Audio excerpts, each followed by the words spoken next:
guys, just let your light shine. Epic Productions. And Epic Zero I'm here and too. Steve-O. And we're here at the Hearst Castle Visiting Center because we're going to go on a tour. And can I show you guys something really cool?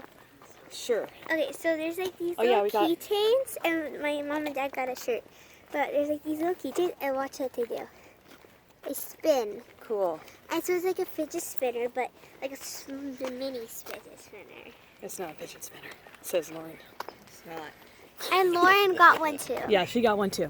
All right, so while we're waiting for our tour bus at Hearst Castle, I decided to look for a geocache because there's one right here by the parking lot. And here it is. Nice. Just exactly like that, just like a Tupperware. And then you just pry it open. Oh, you know what? They're all... Oh! Yeah, it's one of those. One of those things.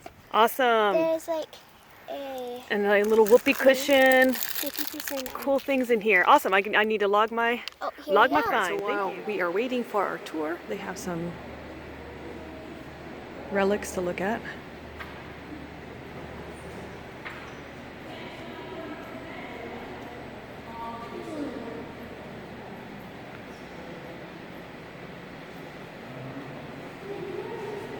Wow, that's pretty.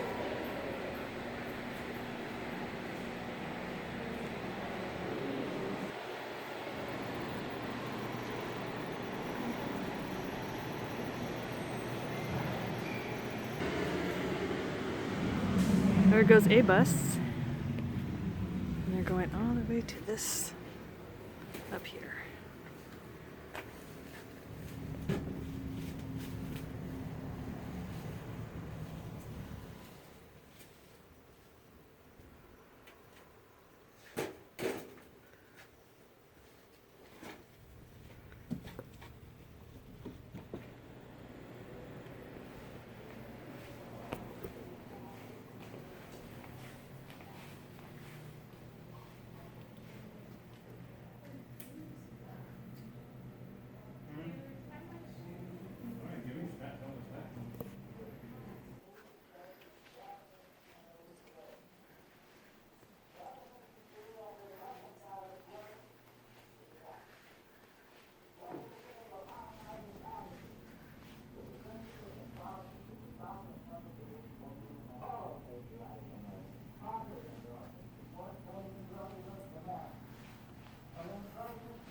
Not for the promotion of alien principles and the perpetuation of alien justice are encouraged. Wow, nice movie theater.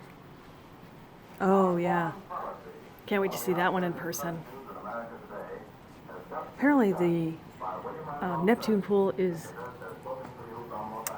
empty. So we're just going to be able to see the pool, but no water in it. Unfortunately, there's cracks. I'm sure the tour guide will talk about it, but this is what it looks like with water. Wow, at night, that's even prettier. All right, we are now on the bus. So when we look at that house, I'm like walking up. Not the best view, but... Hearst Castle. As we begin the riding portion of your tour in 69, and then settled by Californio cattle ranchers during a brief period of Mexican ownership. California joined the United States in 1850 and is canopied with grapes. At over a mile in length, it was laughingly referred to by Julia Morgan as the longest pergola in captivity.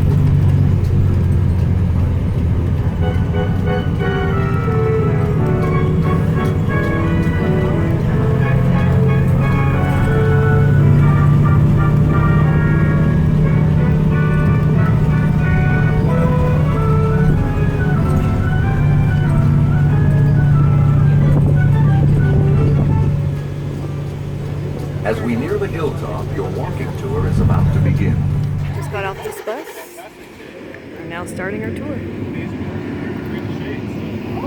Nicer day to come up. Oh yeah, way nicer. So my name is Richard. I'm going to be your tour guide today on the Design and the Drink tour. And we're going to see quite a bit today. We're going to see, first off, stop by the pool. It is empty over. We'll talk about that. After the pool, we're going to see some of the oldest construction up here. Some one of the three guest houses. You're going to see the medium size. We're going to compare the oldest stuff to the newest stuff.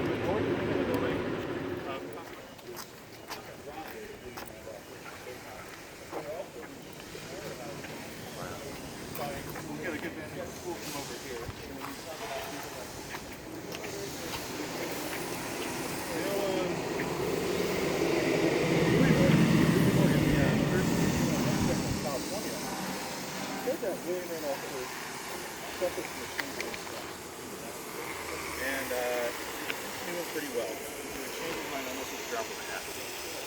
And he tried to hire her a year after his mother passed away, in 1919. Practically the same year as his mother passed away, only 3 months after she passed away. 1919. So trying to get her to work on here, but she actually said no. He was busy rebuilding the main area, especially San Francisco and Berkeley areas.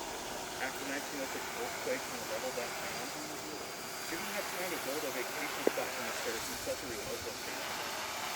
But he really approved that he was on the project. And so he also marble. They're from the 1st to 4th centuries AD. So again, more pieces of temples all pieced together.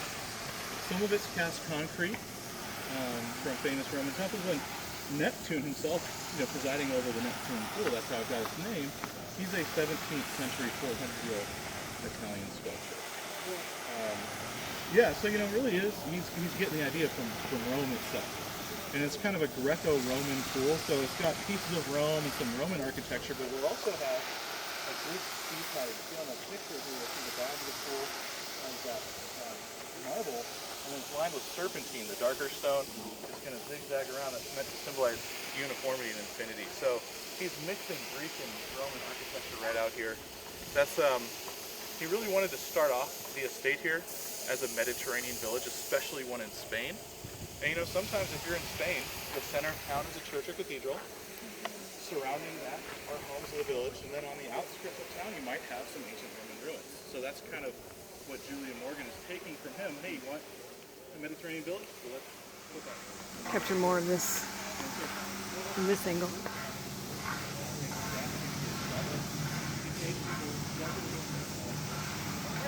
So I guess they started 2016 this project, and it should be done. It should, according to this. year.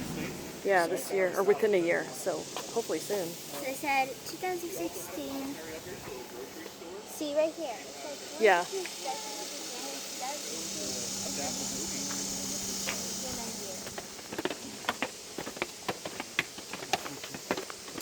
On our way to the guest house.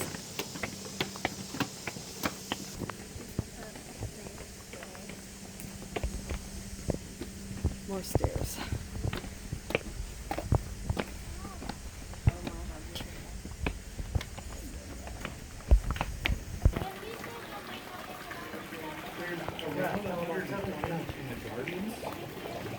I don't know how many total, so there's a lot of them too, right? But yeah, quite a few. Not all of them are old. Some of them are new. Some were even commissioned by him. So some of them are original pieces of art that were new. Some of them are copies of originals that he couldn't buy. And others, like Neptune that we saw, those are the originals. So this is the medium size of 3 guest houses. Now we use the term small, medium, large very loosely. What was built with its roof line 10 feet below the other 2 guest houses. And Mr. Hearst ended up not liking that. Talking about his changing his mind, he says, looks like that house is sliding down the hill. So he wants to even out the roof line. So to do that, they add the 2 towers. That evens up the roof line, but that also makes it so that even though this is a medium-sized guest house, it's the last to be completed. And so not as used as much by Mr. Hearst as some of the other ones. Now, it's got 3 levels. One lower than us has 2 bedrooms, 2 bathrooms, and a sitting room. The level we're going to see today has 4 bedrooms, 4 bathrooms, and a sitting room. And then each tower is a bedroom with a half bath. Oh, wow. Now, Mr. Hearst loves inviting a very eclectic group of guests up here, and they would stay both in the main house. One in the front, there's one in each windowsill. Oh, yeah. There they are. For this house, the first bit of it up there.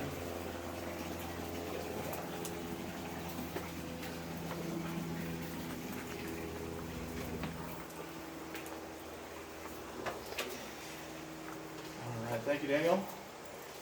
I'll get them. Oh, go lay down and everything. The bathroom. Yeah. The bathrooms are so pretty.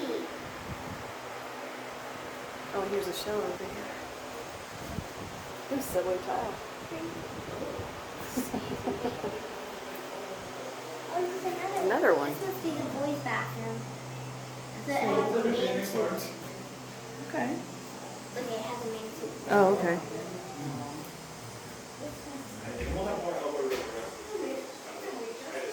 Actually, normally this house is kind of like a sauna this time of year, so the humidity outside must be within an adequate range.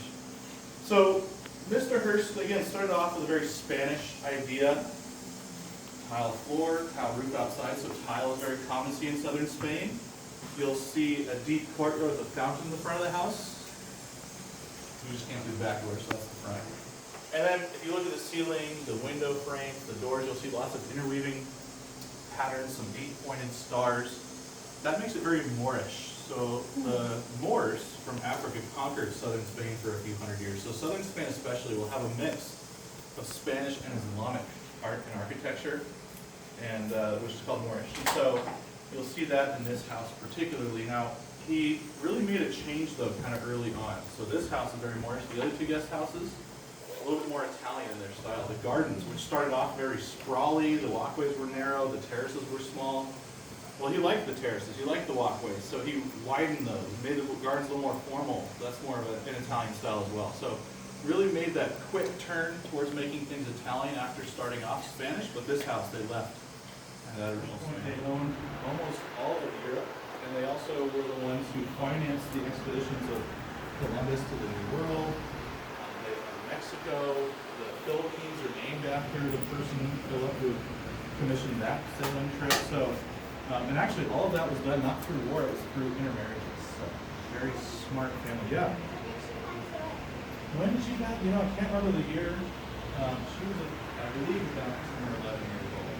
So, that's pretty young. Now, Such a door in the Mr. door. Hearst really said to Julie Morgan when he's designing this stuff that the view would be great. So whenever you're looking out a window, you have a nice view. If the fog doesn't roll, you get an amazing sunset view from this window. But you shouldn't just have a view of the surrounding area, you should also have a view of the grounds. And so we're going to slowly make our way. You got that staircase. Yeah. It's okay, Barbie, it's okay.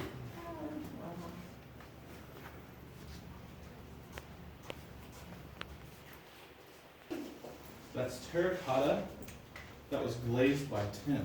So they put tin on top of the terracotta to make it look like a ceramic. Because porcelain is so expensive to import, basically. So they're glazing the clay. So this room has a pretty nice view. Now normally the bed would actually be on this wall here. The state of California, we agreed not to change things around, except every once in a while we make an exception for safety or to help with the tour flow. So we moved the bed over, and we actually also cut a hole in the bathroom to accommodate tours. So there was not normally a doorway. We're going to walk through in a moment. But 30 years, more than 30 years, before this ever began, he comes home, he takes over the family newspaper, the San Francisco Examiner. Now that was a paper that George bought because after he struck it rich with mining, he wanted to have another career, politics. So he needed to get into politics, so he bought himself a newspaper to use as a PR campaign. And it worked, it was effective. He became a senator. Didn't need the paper anymore. It was losing the family a lot of money, about $250,000 a year, which in the early 1900s, that's a lot of money, right? So George gives it to William, who'd been an editor of the Harvard Lampoon Williamson School. He'd done well with that school newspaper.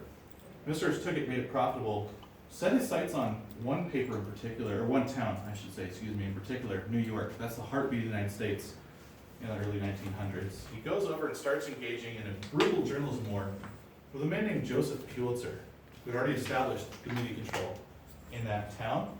Not a very nice media war. One day, Joseph Pulitzer walks into his office. None of his employees were there. Mr. Hearst has told every one of them, I'll pay more, come over, work for me. Not a daily papers before Mr. Hearst put they only bathe in the Sunday edition, which would cost a lot more. So Mr. Hearst really did alter the way we see news still today. And so it's probably about 200 to 300 years old. That's from Iran, which is where we call it today, yeah, from Persia. Now,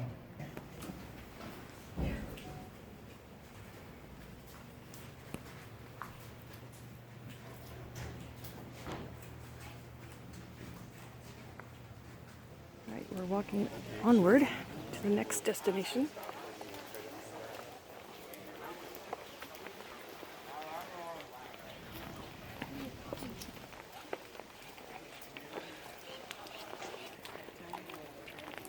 Okay, so I guess he was just saying that this door right here is the actual front door of the house.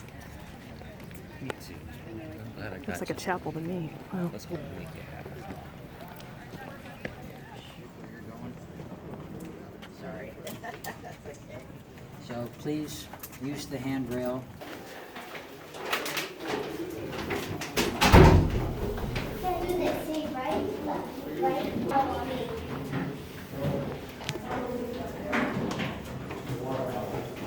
More stairs. I'm not sure who it's of. You can see someone feeding a sheep there, yeah. So it's going to be, you know, a noble, they would often have those commissioned. Did you have a question here too? Are you just stretching? Stretching. Okay, just making sure. What a difference between this house or this wing and that guest house, right? A little bit more modern. So to help you sleep in, instead of those drop-down shades, you have curtains. Instead of a lot of wall hangings, you have whitewashed walls.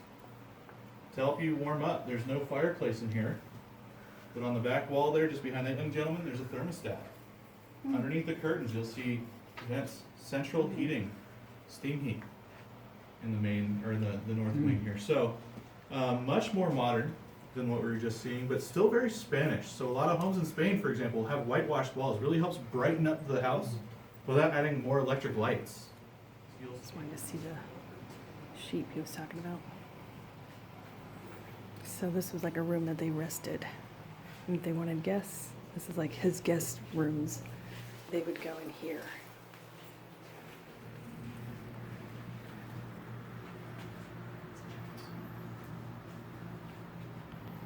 One more still coming in. Anything behind here? Or with Joseph Pulitzer that Mr. Hearst was engaged in. I'm sure you can guess. He won, right? He established the media control in New York City. At that point, he starts exploding on the media scene. He ended up owning 28 total newspapers throughout the world. The bells must be 1201. So, some of the people who worked for his media corporation, they wrote columns for him on contract where Winston Churchill, before he was Prime Minister of England, and Adolf Hitler both wrote columns for Mr. Hearst. Mr. Hearst might be one of the only people who could ever say he fired Adolf Hitler. Didn't like the columns he was writing. He asked him to change the topic. Hitler didn't listen and kept on trying to charge more for every article. And Mr. Hearst didn't renew the contract when he was out. That's a painting done by Claudio Coelho, a Spanish painter from the 17th century. It's a 400-year-old Spanish masterpiece hanging on the wall there. And again, he inherited that after she passed away. Now this room's a little bit different than the other rooms we've seen so far. It's more of a suite, or more of a studio instead of a suite, right? You've got your bedroom, your sitting room kind of mixed. And that's because originally this part of the room wasn't here. Talking about Mr. Hearst's changeableness of mind when they started the north wing. The lower level, which was the movie theater, extended the full duration of the wing. The second, third, fourth floor were cut short 30 feet. Well, Mr. Hearst didn't like that. He wanted it to all be one even length. And so he said, we'll just cut off the wall and extend it. So right there, that archway that some of you were saying underneath, it's pretty thick for an archway in a house, right? Well, that's where the wall used to be. Okay.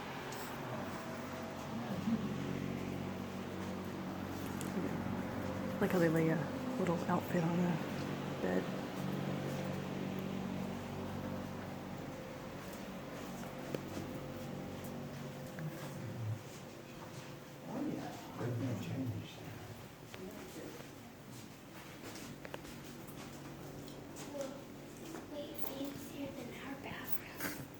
I think any bathroom's way fancier than our bathroom. I know, isn't that neat?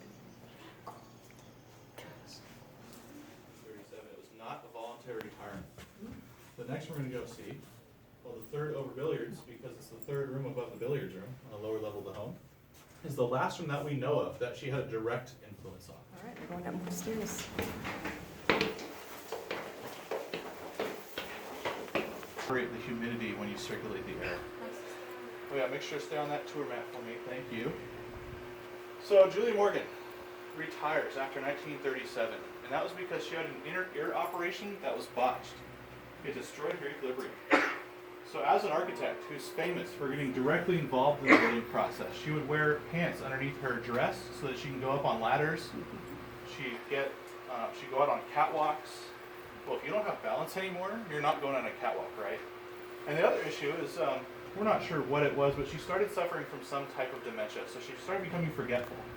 Normally, she'd go somewhere and take measurements. For example, she can measure every windowsill in a house she's starting to build in the Bay Area, and come back and relay them to the superintendent, never had to write them down. Well, all of a sudden, she can't really do that as much anymore. And so she retired. We're not sure when, though, because when she closed her office down, she still worked on some of this project in the sense that she would consult with the next architect. Her notes will still appear on his drawings. So that's why we're not sure her exact time of retirement. But this room is a little bit more classical style, at least the interior design and decoration, which she was also in charge of. A little less modern than what we've been seeing so far. And again, the last room that we know of that she had that direct. This one, Oh, there's a fluffy puppy. Renaissance era, Weasel. in a weasel. They call that weasel a fur trap. It's very pretty. So this is during the, not that if you had a little fur on you, that the fleas would jump on that fur and bite that instead of biting you.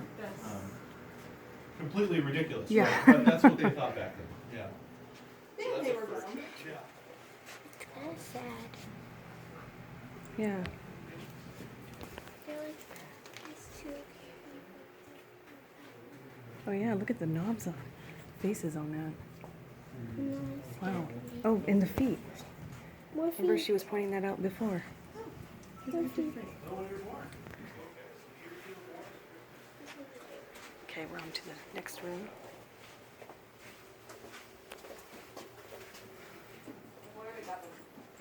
That one is Italian. These are two wealthy merchants from Italy. Yeah. No wonder they look like zombies. Right, yeah, yeah. I guess they did well for themselves, right? Yeah, successful merchants. Now those chairs that we were talking about that came from France are these two right here. Now I don't speak French, I'm not going to try to pronounce their name, but their name literally translates to gossip chair. So these are used by the ladies in the French court. They're going to sit in them, arrange their dresses nicely. They're really wide like that because oftentimes you're wearing that cage underneath your dress, right? So you sit down, you arrange your dress nicely, you lean in and gossip to one another. There were also gossip chairs for the men in the French court too, so not just for the ladies, but these ones are specifically for them. And I point that out because Mr. Hearst gave people quite a bit to gossip about during his lifetime. Now, not only owning and operating a huge media empire founded on sensationalizing news, but also his personal life. For example, 1925, when he and his wife decided to separate. And they never officially divorced. They remained very cordial, actually, throughout the rest of their life. They just stopped living together. Millicent stayed on the East Coast in a house that he bought for her in Sands Point, Long Island. And Mr. Hearst stayed out here on the West Coast, and he started openly living with Marion Davies in a companionship that lasted over 30 years, until his death in 1951. Now, I'm not telling you to scandalize you at all. Well, maybe a little bit.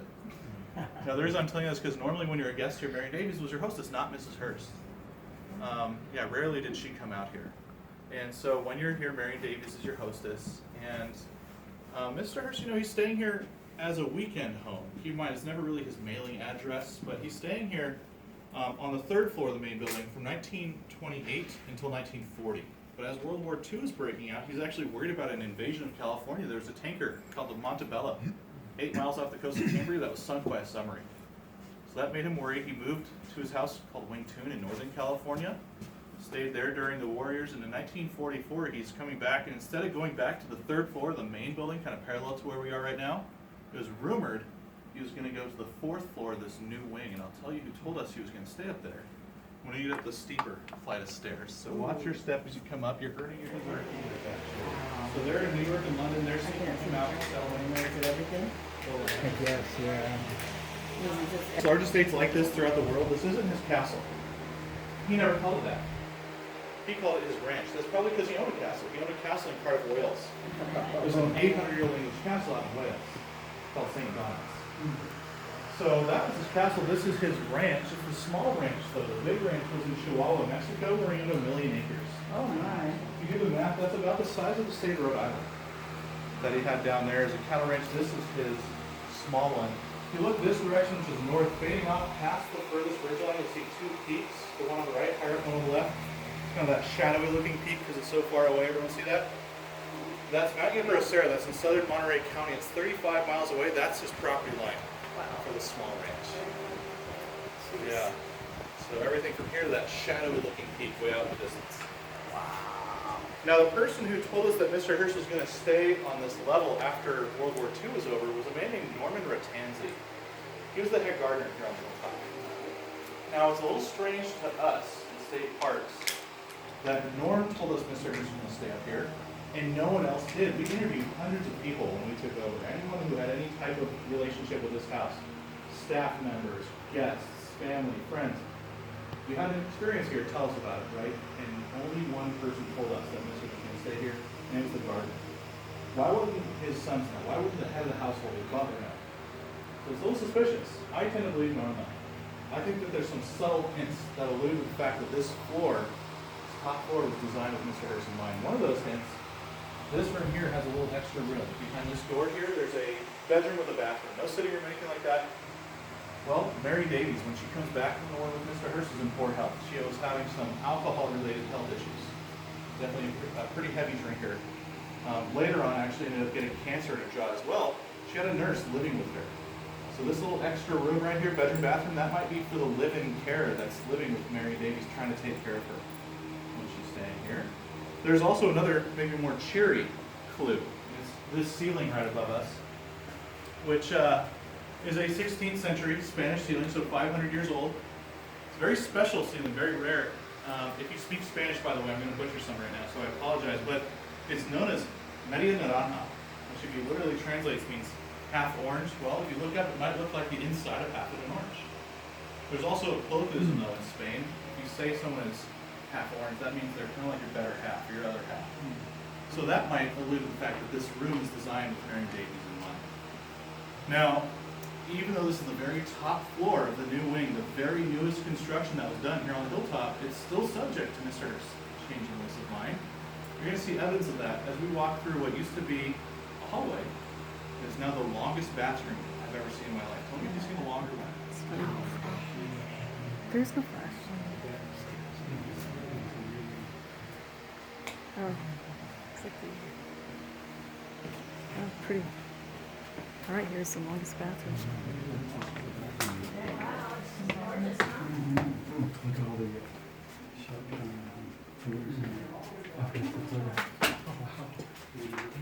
I guess they have a curtain. Yeah.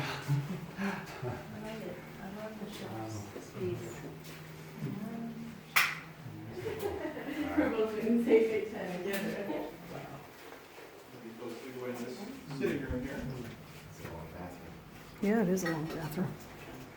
And that way, if you, if the lady steals the covers at night, or if the gentleman snores, you can still get that good night's sleep if you want. You can always share that room if you wanted to as well. And in this room, we have a couple special chests. One in the center here, one in the back corner. They're known as an embra and a macho. The embra is for the ladies, the macho is for the gentlemen. For the folks over here who aren't going to be able to get a great view right now as we enter, feel free to head on back and take a quick peek at these. But as we look at them, can anyone guess which one was for who? Who thinks the embra for the ladies is the one on the right in the middle here? Makes sense. Okay, who thinks the embra for the ladies is on the left in the back corner? Okay, the one for the ladies is this one right in the middle here. The gentleman is right in the back there. The way we can tell that, and I'm not going to do it today because I'm not going to touch the art, but if you lift up the lid, the embra for the ladies has lots of small compartments. You can really organize the things that you're putting in there. The macho, one big hole. Guys, we've had a bad reputation for quite a while. These are 500 years old. Now, as we try to do that, and then we also, all the windows and doors up here, anything that's glass has protective coatings. That's really going to block a lot of the light. So some of it's, not really an issue.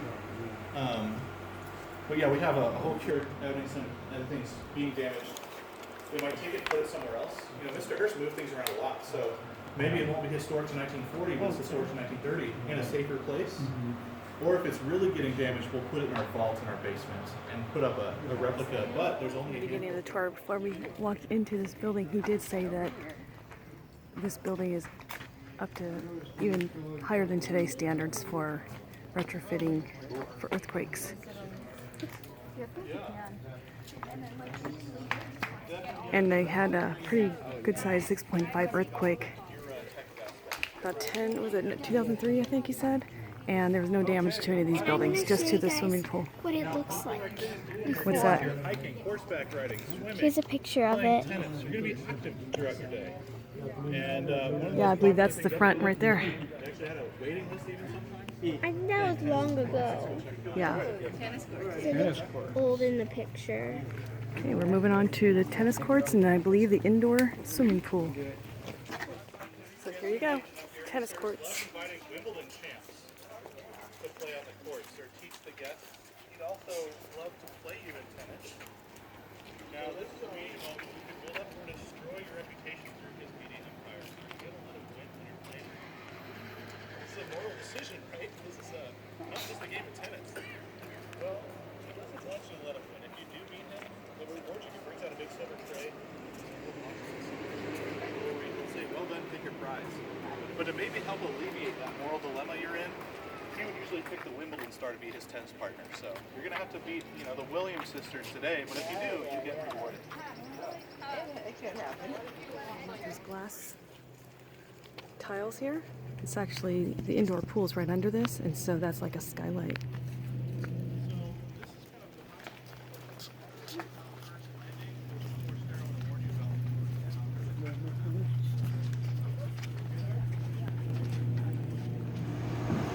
Now we're going down to the pool.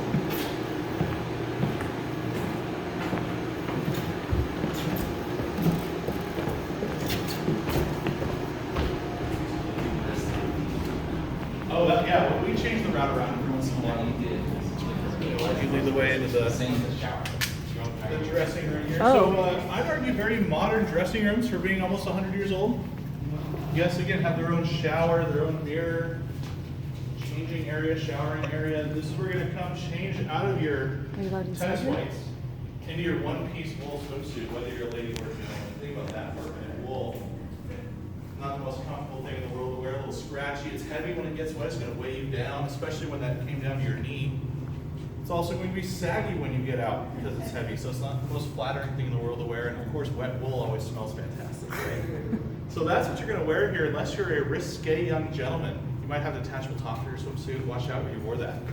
1935, definitely the height of the golden age of entertainment going up here. 42 young men arrested for swimming topless in Atlantic City on the East Coast. The representatives of the town said we'll have no gorillas on our beaches. I'm feeling out here though, this is a little more casual. Out in California, you're on the ranch after all. You're on vacation. Mr. It's probably okay if you had that scandalous detachable top, or he's like they're up when you're swimming.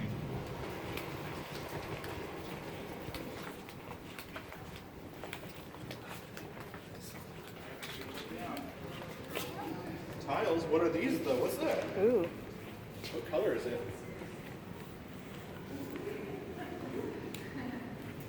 What do you think you're walking on? Well, that's this. But this right here. What is that? Gold. You're walking on gold right now. Yeah. Always feels good to me to walk on gold. Well, 22 karat gold leaf. So it's a very thin layer of gold on top of a glass. 22? Yeah, 22 is pretty pure. So you're allowed to wander back here, but do not go where this walkway begins to get narrow or past here, just for safety's sake. But yeah, feel free to look around here while we're talking. Now, this pool is a little different than the other one that we saw. It's uniform. It's 10 feet all the way across. There's no graded portion to it. So it's more of a lap pool. Mr. originally wanted it to be a Roman or a Turkish bathhouse with that multiple small pools with different temperatures ranging from cold to really warm. As they started to carve this out though, they did solid bedrock. Couldn't use explosives because the tennis courts were already above it. So they had to chisel this out of solid rock using a steam shovel, the precursor to a jackhammer. At that point, decided guess let's make one pool instead of a few. So 10 feet all the way across, a little over 80 feet long, a little over 30 feet wide. And it's kept to a comfortable 75 degrees, which I know is a little chilly by our standards today. But in the 1930s, the alternative would be 40. So that 75 will feel pretty good in the 1930s. And you'll notice if you look at the bottom, you'll see the same gold tiles that we're walking on right now. There's the stars in the night sky. Like we were talking about earlier, that was from a famous bathhouse in a city in Rome. And the ceiling are hand-painted cork tiles, cork for acoustical insulation. They're painted like the bottom of the ocean. On the beams, you see fish and seahorse, for example. So as you climb up to the diving balcony in the middle, that's the high dive. As you dive in, you're meant to feel like you're diving up towards the sky instead of down towards the sea. On that walkway that will take you all throughout the gardens. Take as much time as you want. You have until, I think, 7 o'clock tonight to wander and explore the gardens. When you're ready to leave, you'll probably get hungry before 7. The doorway right in the middle here is where you'll meet the buses. It's the Renaissance, Sarah. You'll see that. You're gonna see a lot of it in the 17th century. Wow, nice high dive.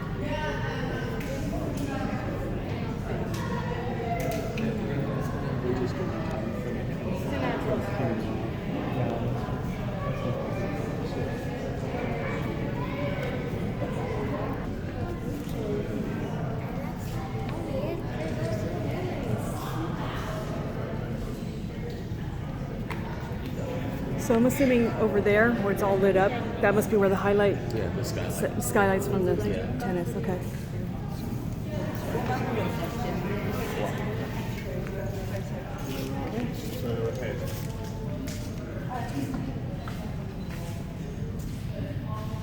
Hey guys, stand right here. We'll get your picture.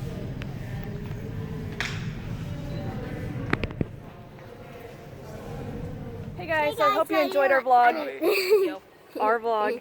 Our vlog. And that concludes our tour. Tour Designing the dream Designing the dream. of the here at castle. Hearst Castle in San Simeon. And make sure you check it out. You can find really cool keychains. Yeah, they have some cool souvenirs. We bought some shirts. And you We've get a cool got them some bracelet. keychains. You get a cool bracelet and Well, yeah. I think there's like 3 tours that we saw. We had this, the green one. So, yeah, and make sure you check out our other videos on my channel, Spring Productions, sister channel, Epic Zero C.